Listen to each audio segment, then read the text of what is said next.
Thank you for being a Patreon member and supporting me by watching these videos. And hopefully I am helping you have the very best garden of your life. I had a question recently about rows versus beds, and if you're walking on walkways, how does it work? Where do you put your rows and all that kind of stuff? So if you look at my bed number one, it's the one covered with the floating row fabric where the strawberries are.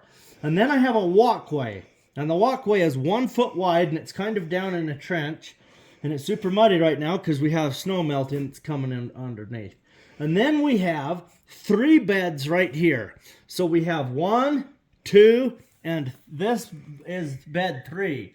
And the beds are basically 3 feet wide with 1 foot walkways. So that is approximately 12 feet from the edge of the strawberries over here to our walkway. Now I'm going to walk down that walkway, and we are going to talk about the difference of the old traditional garden. You would have a row of vegetables, and then you'd have a 3-foot walkway that we call a furrow, and then you'd have another row of vegetables. The reason that gardens were set up like that is because you would have a horse that would walk up and down, and he'd pull a cultivator, and somebody would walk and cultivate. And then we would use tractors to do that, and then we use rototillers to do that. And nowadays, it's not that common to have vegetable farms have that kind of a setup. What we now have are 1 foot walkways like this one. We basically have a 1 foot walkway right here. My foot's about 1 foot. So my bed starts about right here. And in the summertime, I had plants. See, here's a plant right here. It was growing right out here along this.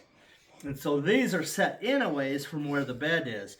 Then if you look right here, I have garlic, I have cilantro, and I have a whole bunch of weeds, which are my friends because they're creating my 4 plants families to keep away the bugs and the disease.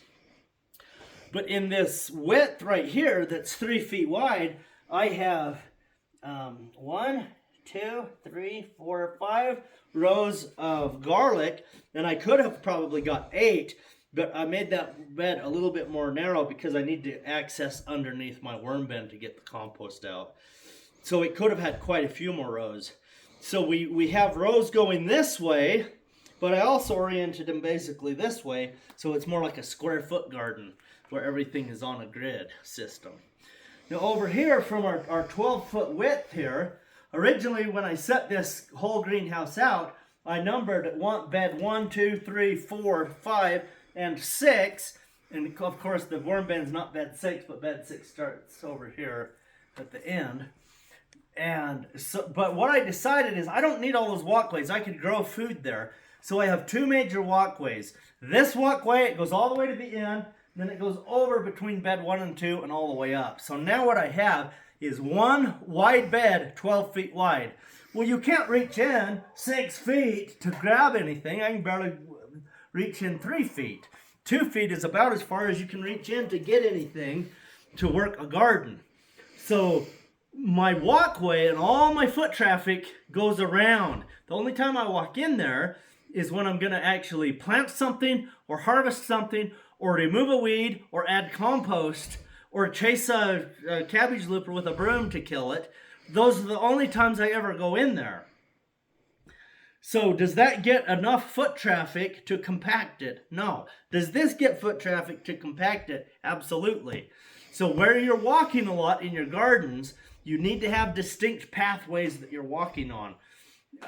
When we're in there planting, does it compact it? Well, sure, anytime you step on the ground, it does some compaction. But we could be a month or 2 months or 3 months between walking anywhere in that area. And between this side of the trellis and that side, we'd never walk in there, right in here. So that will never get compacted. So as we're working in this whole area, that is just a giant bed that barely gets tiptoed in once in a while for planting and harvesting. And so will that be a compaction problem? Not at all. But we still grow the whole thing as a giant raised bed. Hopefully this helps you to set out your rows in such a way that you will have a fantastic garden.